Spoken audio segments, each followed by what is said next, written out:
जो रूलिंग थी deputy speaker की उसको गैर आइनी और गैर कानूनी करार दिया। और जो इजाफी नोट में तो उन्होंने ये कहा कि ये बदनीयती पे मबनी थी, गैर शफाफ थी और वोट ऑफ नो कॉन्फिडेंस अदमे एतमाद के अमल को गैर आइनी और गैर जमहूरी तरीके से रोकने की कोशिश थी। बैरूनी साजिश का बयानिया है इमरान खान साहब का, ये उसमें आखिरी कील के तौर पे अदालती फैसला जो है वो ठोक दिया गया और ये हमेशा के लिए उसे दफन कर दिया गया। इनको इसका हिसाब देना पड़ेगा, कौम इनसे इसका हिसाब लेगी। असेंबलियां तहलील करने के मुतालिक सुप्रीम कोर्ट का तफसीली फैसला, सियासी दर्जा हरारत में इजाफा, हुकूमत और अपोजिशन की एक दूसरे पर लफ्जी बमबारी। वफाकी वजीर कानून आजम नजीर तारड़ कहते हैं PTI का बैरूनी साजिश का बयानिया सुप्रीम कोर्ट ने दफन कर दिया। अदालत ने डिप्टी स्पीकर की रूलिंग को गैर आइनी करार दिया। उजलत में असेंबलियां तोड़ने का फैसला बदनीयती पर मबनी था। अदालती फैसले को रोशन मिसाल के तौर पर याद रखा जाएगा।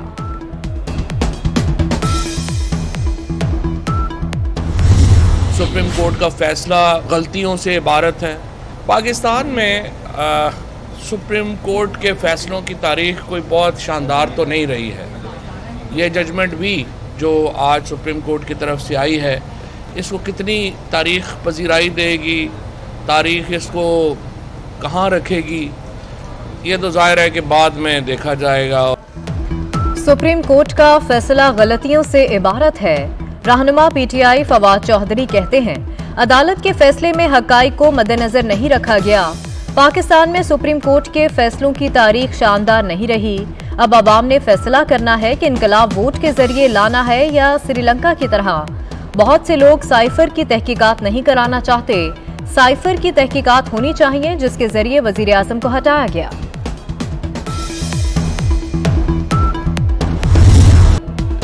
इमरान खान ने हुकूमत की तब्दीली को साजिशी बयानिए का रंग देने के लिए झूठ बोला, जो इंतहाई काबिल शर्म है।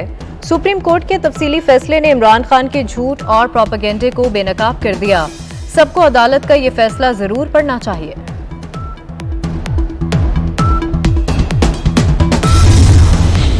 उन आइन शिकनों के खिलाफ सिर्फ कार्रवाई नहीं होनी चाहिए, उन पर आइन से इनहराफ और गद्दारी पर आर्टिकल 6 लगना चाहिए। मरियम नवाज की PTI पर तनकीद, कहती हैं आइन शिकनी करने वालों को करार वाकई सजा होनी चाहिए ताकि फिर किसी को आइन तोड़ने की हिम्मत ना हो।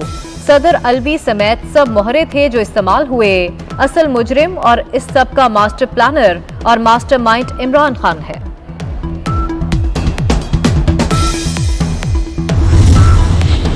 पाकिस्तान पीपल्स पार्टी ने सदर आरिफ अलवी के इस्तीफे का मुतालबा कर दिया। सेक्रेटरी जनरल पीपल्स पार्टी सैयद नैयर हुसैन बुखारी का कहना है सुप्रीम कोर्ट ने कौमी असम्बली तहलील करने का हुक्मनामा कलअदम करार दे दिया। अदालती फैसले के बाद आरिफ अलवी सदर मुमलिकत रहने का जवाज खो बैठे।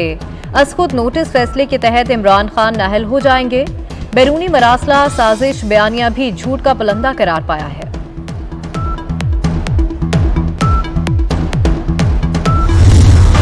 सुप्रीम कोर्ट ने डिप्टी स्पीकर की रूलिंग के खिलाफ अज खुद नोटिस का तफसीली फैसला जारी कर दिया। डिप्टी स्पीकर की तहरीक अदम-ए-एतमाद मुस्तरद करने का फैसला गैर आइनी है। वजीर आजम का असम्बलियां तहलील करने का हुक्म गैर कानूनी और कलअदम करार दे दिया गया।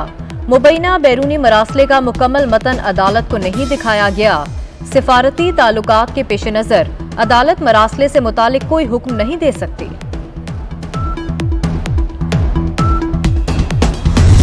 सुप्रीम कोर्ट के तफसीली फैसले पर जस्टिस मजहर आलम मियाखेल और जस्टिस जमाल खान मंदोखेल ने इजाफी नोट तहरीर किए। जस्टिस मजहर आलम मियाखेल ने इजाफी नोट में लिखा कि स्पीकर, डिप्टी स्पीकर, सदर और वजीर आजम ने 3 अप्रैल को आर्टिकल 5 की खिलाफ वर्जी की। आर्टिकल 5 के तहत आईने पाकिस्तान की खिलाफ वर्जी पर आर्टिकल 6 की कार्रवाई का रास्ता मौजूद है। जस्टिस जमाल खान मंदोखेल ने इजाफी नोट में कहा कि जल्द इंतखाबात का मुतालबा नजरिया जरूरत को जिंदा करने के मुतरादिफ है।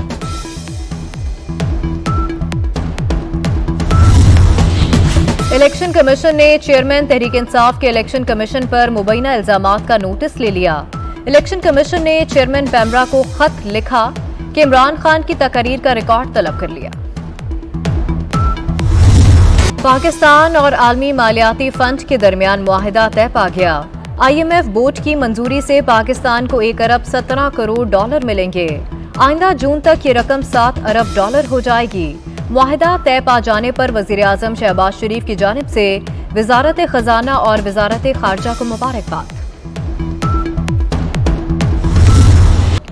अवामी रिलीफ के लिए हुकूमती इक़दामात शुरू। पेट्रोलियम मसनूआत की कीमतों में कमी की समरी वजारत पेट्रोलियम को इरसाल। ज़राए के मुताबिक पेट्रोल 18 और हाई स्पीड डीजल 33 रुपए फी लीटर सस्ता करने की सिफारिश वजारत पेट्रोलियम ने समरी वजारत खजाना को भिजवा दी।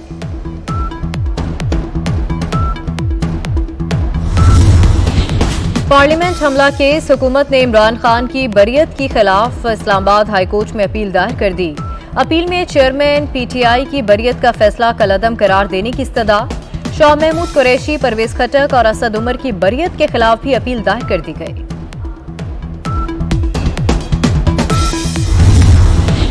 पीआईए के फिजाई बेड़े में नए तैयारों की शमूलियत। रवा साल का दूसरा एयरबस 320 तैयारा शारजा से पाकिस्तान पहुंच गया। पहला जहाज 29 अप्रैल को पाकिस्तान आया था। इन तैयारों के बेड़े में शमूलियत से पीआईए में एयरबस 320 तैयारों की तादाद 14 हो गई। पंजाब में जेल मुलाजमीन के लिए खुशखबरी। ग्रेड 1 से ग्रेड 21 के अफसरान की तनख्वाहों में इजाफा कर दिया गया। मुलाजमीन की तनख्वाहों में 3000 से लेकर 1 लाख रुपए तक इजाफा होगा। काबीना ने 1 जुलाई से समरी की मंजूरी देकर नोटिफिकेशन जारी कर दिया।